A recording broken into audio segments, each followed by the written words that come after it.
नमस्कार। आकाशवाणी जयपुर अजमेर से प्रस्तुत हैं प्रादेशिक समाचार।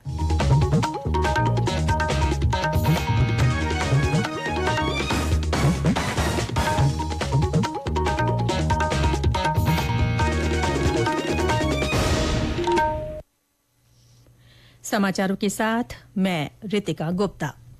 प्रधानमंत्री नरेंद्र मोदी ने कहा है कि सिविल सेवकों को नवीनतम तकनीकी विकास के साथ खुद को अपडेट रखने की आवश्यकता है ताकि वे बढ़ते मानकों को पूरा कर सके।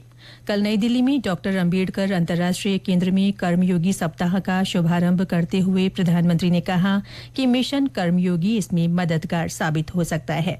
प्रधानमंत्री ने कहा कि मिशन कर्मयोगी के माध्यम से सरकार का लक्ष्य ऐसे मानव संसाधन तैयार करना है जो देश के विकास की प्रेरक शक्ति बनेंगे। उन्होंने इस बात पर जोर दिया कि राष्ट्रीय शिक्षण सप्ताह के दौरान नई सीख और अनुभव कार्य प्रणालियों को बेहतर बनाने में ताकत और मदद प्रदान करेंगे। इससे 2047 तक विकसित भारत का लक्ष्य पाने में मदद मिलेगी। गौरतलब है कि मिशन कर्मयोगी की शुरुआत सितंबर 2020 में की गई थी।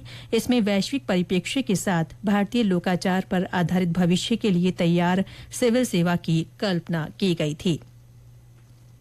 राष्ट्रपति द्रौपदी मुर्मू मंगलवार को नई दिल्ली में 5वें राष्ट्रीय जल पुरस्कार प्रदान करेंगी। केंद्रीय जल शक्ति मंत्रालय ने 9 श्रेणियों में 38 विजेताओं की घोषणा की है। इनमें सर्वश्रेष्ठ राज्य, जिला, ग्राम पंचायत, शहरी स्थानीय निकाय, जल प्रयोक्ता संघ और सिविल सोसाइटी की श्रेणियां शामिल हैं। सर्वश्रेष्ठ राज्य की श्रेणी में ओडिशा ने पहला स्थान हासिल किया है। प्रत्येक विजेता को प्रशस्ति पत्र और ट्रॉफी के साथ साथ नकद पुरस्कार प्रदान किए जाएंगे। गौरतलब है कि केंद्र सरकार जल प्रबंधन और जल संरक्षण के बारे में जागरूकता लाने के लिए राष्ट्रीय स्तर पर एक व्यापक अभियान चला रही है। राष्ट्रीय जल पुरस्कारों के लिए देश भर से ऐसे व्यक्तियों और संगठनों को चुना जाता है जो सरकार के जल समृद्ध भारत के लक्ष्य को प्राप्त करने की दिशा में कार्य और प्रयास कर रहे हैं। राज्यपाल हरिभाऊ किसनराव बागड़े ने धौलपुर के बाड़ी कस्बे में हुए सड़क हादसे पर गहरा शोक व्यक्त किया है। सोशल मीडिया संदेश में उन्होंने ईश्वर से मृतकों की आत्मा की शांति और उनके परिजनों को ये दुख सहन करने की शक्ति प्रदान करने की कामना की है। राज्यपाल ने हादसे में घायल लोगों के जल्द स्वस्थ होने की प्रार्थना भी की है। गौरतलब है कि बाड़ी कस्बे में कल रात एक सड़क हादसे में 12 लोगों की मौत हो गई और 3 लोग घायल हो गए। बाड़ी कस्बे के गुम्मत निवासी ये लोग सरमथुरा के बरौली गांव से शादी समारोह में शामिल होकर लौट रहे थे, तभी ये हादसा हुआ। प्रदेश में 13 नवंबर को होने वाले विधानसभा उपचुनाव के लिए भारतीय जनता पार्टी ने 7 में से 6 सीटों पर प्रत्याशी घोषित कर दिए हैं। भाजपा ने दौसा सीट से विधायक किरोड़ी लाल मीणा के भाई जगमोहन मीणा को अपना प्रत्याशी बनाया है। सरुम्बर सीट पर दिवंगत विधायक अमृत लाल मीणा की पत्नी शांता देवी मीणा को उम्मीदवार घोषित किया गया है।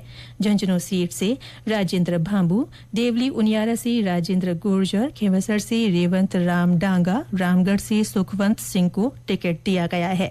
84 सीट पर भाजपा ने अभी प्रत्याशी घोषित नहीं किया है। इधर कांग्रेस की ओर से अभी तक किसी भी सीट के लिए प्रत्याशी की घोषणा नहीं हुई है। पार्टी इस पर मंथन कर रही है। इस बीच विधानसभा उपचुनाव वाले क्षेत्रों में निर्वाचन विभाग की ओर से मतदाता जागरूकता के लिए विशेष प्रयास किए जा रहे हैं। अखंड सौभाग्य का प्रतीक करवा चौथ का पर्व प्रदेश भर में श्रद्धा और उल्लास के साथ मनाया जा रहा है।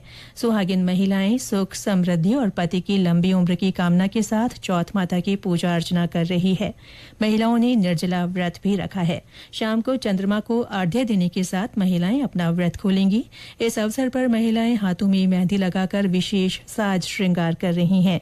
विभिन्न चौथ माता मंदिरों में श्रद्धालुओं की भीड़ उमड़ रही है।